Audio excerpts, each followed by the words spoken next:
اب یاد رہے گا، عمران نے کہا اور کمرے سے نکل گیا۔ راہداری طے کر کے وہ ڈرائنگ روم میں پہنچا۔ یہاں 3 لڑکیاں بیٹھی تھیں۔ واہ عمران بھائی، ان میں سے ایک بولی، خوب انتظار کرایا، کپڑے پہننے میں اتنی دیر لگاتے ہیں؟ اوہو، تو کیا آپ میرا انتظار کر رہی تھی؟ کیوں؟ کیا آپ نے 1 گھنٹہ قبل پکچر چلنے کا وعدہ نہیں کیا تھا؟ پکچر چلنے کا مجھے تو یاد نہیں، میں تو سلیمان کے لیے۔ عمران اپنے سینے کی طرف اشارہ کر کے بولا۔ یہ کیا؟ وہ لڑکی قریب آگے کی طرف جھکتی ہوئی بولی۔ 20,000 کا لٹھا اور بوسکی، یہ کیا ہے؟ اس کا کیا مطلب ہے؟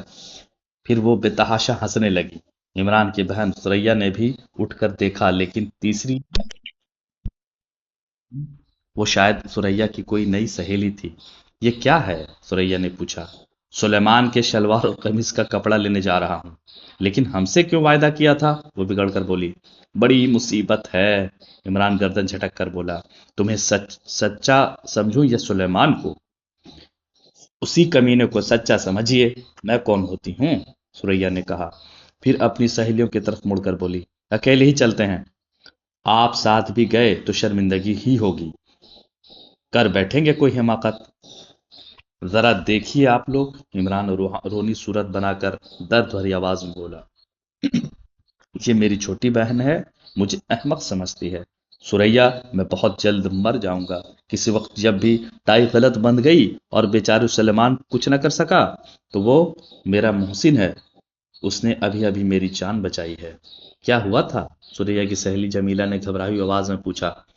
ٹائی غلط بن گئی تھی، عمران انتہائی سنجیدگی سے بولا۔ جمیلہ ہنسنے لگی، لیکن ثریا جلی کٹی بیٹھی رہی۔ اس کی نئی سہیلی متحیرانہ انداز میں اس سنجیدہ ترین احمق کو گھور رہی تھی۔ تم کہتی ہو تو میں پکچر چلنے کے لیے تیار ہوں، لیکن واپسی پر مجھے یاد دلا دینا کہ میرے سینے پر ایک کاغذ پن کیا ہوا ہے، عمران نے کہا۔ میں تو ہرگز نہ جاؤں گی، ثریا نے کہا۔ نہیں، عمران بھائی کے بغیر مزہ نہ آئے گا، جمیلہ نے کہا۔ جیو، عمران خوش ہو کر بولا۔ میرا دل چاہتا ہے کہ تمہیں ثریا سے بدل لوں، کاش تم میری بہن ہوتی۔ یہ نک چڑھی ثریا مجھے بالکل اچھی نہیں لگتی۔ آپ خود نک چڑھے، آپ مجھے کب اچھے لگتے ہیں؟ ثریا بگڑ کر بولی۔ دیکھ رہی ہو، یہ میری چھوٹی بہن ہے۔ میں بتاؤں؟ جمیلہ سنجیدگی سے بولی۔ آپ یہ کاغذ نکال کر جیب میں رکھ لیجئے، میں یاد دلا دوں گی۔ عمران نے کاغذ نکال کر جیب میں رکھ لیا۔ ثریا کچھ کھینچی کھینچی سے نظر آنے لگی تھی۔ وہ جیسے ہی باہر نکلے، ایک موٹر سائیکل پورٹیکو میں آ کر رکی، جس پر ایک وقار اور بھاری بھرکم آدمی بیٹھا ہوا تھا۔ ہیلو سپر فیاض، عمران دونوں ہاتھ بڑھا کر چیخا۔ Imran my dear, my lad, تم شاید کہیں جا رہے، موٹر سائیکل سوار بولا۔ پھر لڑکیوں کی طرف دیکھ کر کہنے لگا، اوہو معاف کیجیے گا، لیکن یہ کام ضروری ہے، عمران جلدی کرو۔ عمران اچھل کر کیریئر پر بیٹھ گیا اور موٹر سائیکل فراٹے بھرتی ہوئی پھاٹک سے گزر گئی۔ دیکھا تم نے؟ ثریا اپنا نچلا ہونٹ چبا کر بولی۔ یہ کون تھا؟ جمیلہ نے پوچھا۔ محکمہ سراغ رسانی کا سپرنٹینڈنٹ فیاض، مگر ایک بات میری سمجھ میں نہیں آئی کہ اسے بھائی جان جیسے خبتی آدمی سے کیا دلچسپی ہو سکتی ہے؟ یہ اکثر انہیں اپنے ساتھ لے جایا کرتا ہے۔ عمران بھائی دلچسپ آدمی ہیں، جمیلہ نے کہا۔ بھائی کم از کم مجھے تو ان کی موجودگی میں بڑا لطف آتا ہے۔ ایک پاگل دوسرے پاگل کو عقل مند ہی سمجھتا ہے، ثریا منہ پر بگاڑ کر بولی۔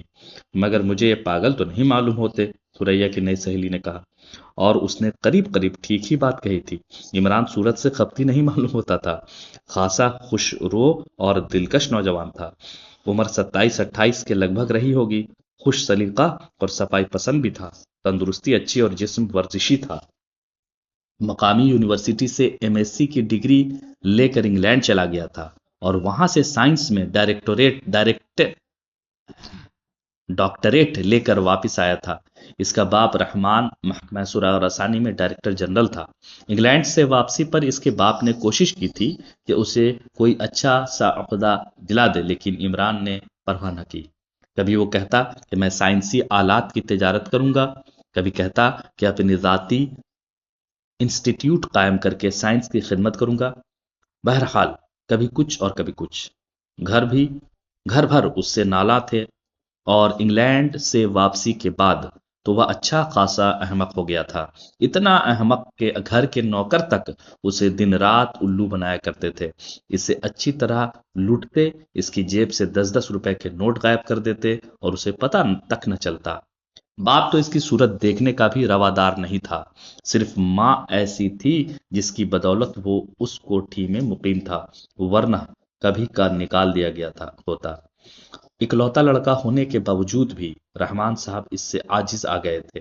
پاگل وہ اسی وقت نہیں معلوم ہوتے جب خاموش ہو، سریا بولی۔ 2 4 گھنٹے بھی اگر ان حضرت کے ساتھ رہنا پڑے تو پتہ چلے۔ کیا کاٹنے دوڑتے ہیں؟ جمیلہ نے مسکرا کر کہا۔ اگر ان میں اسی طرح دلچسپی لیتی رہی تو کسی دن معلوم ہو جائے گا، سریا منہ سکوڑ کر بولی۔ کیپٹن فیاض کی موٹر سائیکل فراٹے بھر رہی تھی اور عمران کریئر پر بیٹھا بڑبڑاتا جا رہا تھا۔ شلوار کا لٹھا، بوسکی کی قمیض، شلوار کا بوسکا، لٹھی لٹھی کا کیا تھا؟ لا حول ولا قوت۔ رکو یار، رکو رکو رکو۔ شاید فیاض نے موٹر سائیکل روک دی۔ بھول گیا، عمران بولا۔ کیا بھول گئے؟ کچھ غلطی ہو گئی۔ کیا غلطی ہوئی؟ فیاض جھنجا کر بولا۔ یار کم از کم مجھے تو الو نہ بنایا کرو۔ شاید میں غلط بیٹھا ہوا ہوں، عمران کیریئر سے اترتا ہوا بولا۔ جلدی ہے یار، فیاض نے گردن جھٹک کر کہا۔ عمران اس کی پیٹھ سے پیٹھ لگائے ملائے ہوئے دوسری طرف منہ کر کے بیٹھ گیا۔ مجھے بھی تماشا بناؤ گے؟ سیدھے بیٹھو نا، فیاض جھنجا کر بولا۔ تو کیا میں سر کے بل بیٹھا ہوا ہوں؟ مان جاؤ پیارے، فیاض شامدانہ لہجے میں بولا۔ لوگ ہنسیں گے ہم پر، یہ تو بڑی اچھی بات ہے۔ منہ کے بل گرو گے سڑک پر؟ اگر تقدیر میں یہی ہے تو بندہ بے بس و ناچار، عمران نے درویشانہ انداز میں کہا۔ خدا سمجھے تم سے۔ فیاض نے دانت پیس کر موٹر سائیکل سٹارٹ کر دی۔ اس کا منہ پچھم کی طرف تھا اور عمران کا پورب کی طرف، اور عمران اس طرح آگے کی طرف جھکا ہوا بیٹھا تھا جیسے وہ خود ہی موٹر سائیکل ڈائریکٹ ڈرائیو کر رہا ہو۔ راہگیر انہیں دیکھ دیکھ کر ہنس رہے تھے۔ دیکھا، یاد آ گیا، عمران چہک کر بولا۔ شلوار کا لٹھا اور قمیض کی بوس کی، میں پہلے ہی کہہ رہا تھا کہ غلطی ہو گئی ہے۔ عمران تم مجھے احمق کیوں سمجھتے ہو؟ فیاض نے جھنجلا کر کہا۔ کم از کم میرے سامنے تو اس خبتی پن سے باز آ جایا کرو، تم خود ہی خبتی ہوگے، عمران برا منہ مان کر بولا۔ آخر اس ڈھونگ سے کیا فائدہ؟ ڈھونگ؟ ارے کمال کر دیا، اوفو، اس لفظ ڈھونگ پر مجھے وہ بات یاد آئی جسے اب سے 1 سال پہلے یاد آنا چاہیے تھا۔ فیاض کچھ نہ بولا، موٹر سائیکل ہوا سے باتیں کر رہی تھی۔ ہائیں، عمران تھوڑی دیر بعد بولا، یہ موٹر سائیکل پیچھے کی طرف کیوں بھاگ رہی ہے؟ ارے اس کا ہینڈل کیا ہوا؟ پھر اس نے بتحاشا چیخنا شروع کر دیا۔ ہٹو بچو، ہٹو بچو، میں پیچھے کی طرف نہیں دیکھ سکتا۔ فیاض نے موٹر سائیکل روک دی اور جھیپے ہوئے انداز میں راہگیروں کی طرف دیکھنے لگا۔ شکر ہے خدا کا کہ خود بخود رک گئی، عمران اترتا ہوا بڑبڑایا، پھر جلدی سے بولا۔ لا حول ولا قوت، اس کا ہینڈل پیچھے ہے، اب موٹر سائیکلیں بھی الٹی بننے لگی ہیں۔ کیا مطلب ہے تمہارا؟ کیوں تنگ کر رہے ہو؟ فیاض نے بے بسی سے کہا۔ تنگ تم کر رہے ہو یا میں؟ الٹی موٹر سائیکل پر لیے پھرتے ہو، اگر کوئی ایکسیڈنٹ ہو جائے تو؟ چلو بیٹھو، فیاض اسے کھینچتا ہوا بولا۔ موٹر سائیکل پھر چل پڑی۔ اب تو ٹھیک چل رہی ہے، عمران بڑبڑایا۔ موٹر سائیکل شہر سے نکل کر ویرانے کی طرف جا رہی تھی اور عمران نے ابھی تک فیاض سے یہ بھی نہیں پوچھا تھا، پوچھنے کی زحمت نہیں کی گوارا کی تھی کہ وہ اسے کہاں لے جا رہا ہے۔ آج پھر مجھے تمہارے مدد کی ضرورت محسوس ہوئی ہے، فیاض بولا۔ لیکن میں آج کل بالکل مفلس ہوں، عمران نے کہا۔ اچھا، تو کیا میں تم سے کچھ ادھار مانگنے جا رہا تھا؟ پتہ نہیں، میں یہی سمجھ رہا تھا۔ ارے باپ رے، پھر بھول گیا، لٹھ مار، پائجامہ اور قمیض، لا حول ولا قوت، بوس کا، please shut up Imran you fool. Imran, captain Fayyaz نے اسے مخاطب کیا۔ ہاں، تم آخر دوسروں کو بیوقوف کیوں سمجھتے ہو؟ کیونکہ ہاں، ارے باپ رے، یہ جھٹکے، یار ذرا چکنی زمین پر چلاؤ۔ میں کہتا ہوں کہ اب یہ ساری حماقتیں ختم کر کے کوئی ڈھنگ کا کام کرو۔ ڈھنگ؟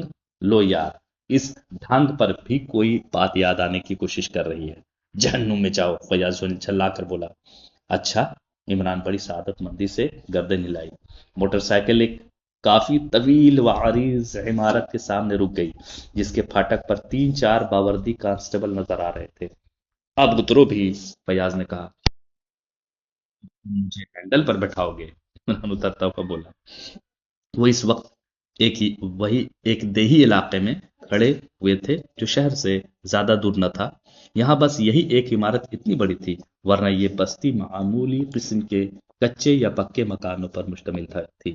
اس عمارت کی بناوٹ طرز قدیم سے تعلق رکھتی تھی۔ چاروں طرف سرخ رنگ کی لکھوری اینٹوں کی کافی بلند دیواریں تھیں اور سامنے ایک بہت بڑا پھاٹک تھا جو غالباً صدر دروازے کے طور پر استعمال کیا جاتا رہا ہوگا۔ کیپٹن فیاض عمران کا ہاتھ پکڑے ہوئے عمارت میں داخل ہو گیا۔ اب بھی عمران نے اس سے یہ نہ پوچھا کہ وہ اسے کہاں اور کس مقصد کے تحت لایا ہے۔ دونوں ایک طویل دالان سے گزرتے ہوئے ایک کمرے